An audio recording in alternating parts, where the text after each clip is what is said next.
Welcome to Mythical and Mystical Talmudic Teachings, episode number 9. Today, we have a fascinating teaching that really gets to the essence of what it means to be alive, what it means to live in physical form. The Talmud says, in the previous passage, we had a teaching from Rabbi Zrika. The Talmud continues with another teaching of Rabbi Zrika. V'amar Rabbi Zrika, amar Rabbi Ami. Rabbi Zrika said in the name of Rabbi Ami that Rabbi Yoshua ben Levi said, Ein omrim b'fnei hameis ela devarav shel meis. If a person is at a funeral, they're in the presence of a person who has passed on, they shouldn't speak in the presence of a person who has passed on, in the presence of a dead body. A person shouldn't speak unless it is in matters pertaining to the dead. And the reason is because when a person speaks, they are highlighting what it means to be human. And to do that in the presence of a person who has passed on, and to so obviously display the contrast between one who is alive and one who is not, highlights the vulnerability and of a person who has passed on and the futility that the soul experiences seeing their lifeless form. What kind of words should a person not speak?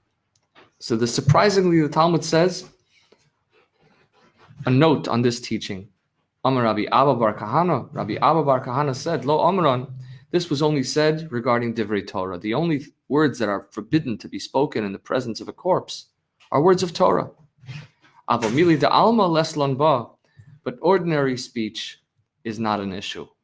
Can you imagine? It's forbidden to speak words of Torah, but ordinary speech is fine, just to stand around and gossip. So initially I found this very hard to understand.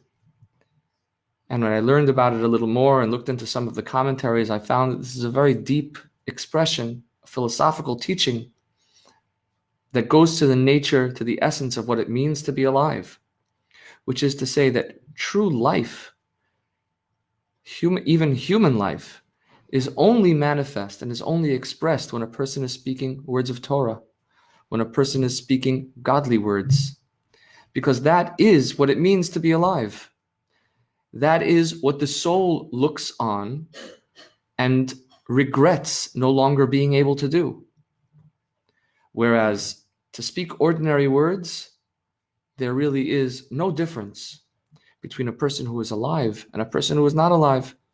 The soul doesn't feel any sense of futility, any sense of vulnerability. There's no loss there. And therefore, there really isn't such a stark contrast that a person should be concerned about. And then the Talmud continues and says something even more surprising. The Ika de Amri, there are others who say, Amar Rabbi Abba bar Kahana, that the teaching by Rabbi Abba bar Kahana was, Lo Amron ela afilu b'divrei Torah, even words of Torah are forbidden. The Kol Shekain Mili de Alma, certainly ordinary words are forbidden. So what is the thinking here? This perhaps indicates an even deeper perspective, which says that actually there is something even more powerful in speaking ordinary words than even speaking words of Torah. Because Torah, while it's very holy and it reflects the power of the divine, God's wisdom, God's will, and it's a very magical thing for a person to be able to speak words of Torah. But nonetheless, the holiness is evident and manifest, and the truth is the soul has a connection with that holiness. But to be ordinary, to be truly human in a religious, godly, and spiritually oriented context, this is truly magical. This is really special. This is profoundly different from anything available to the soul in heaven.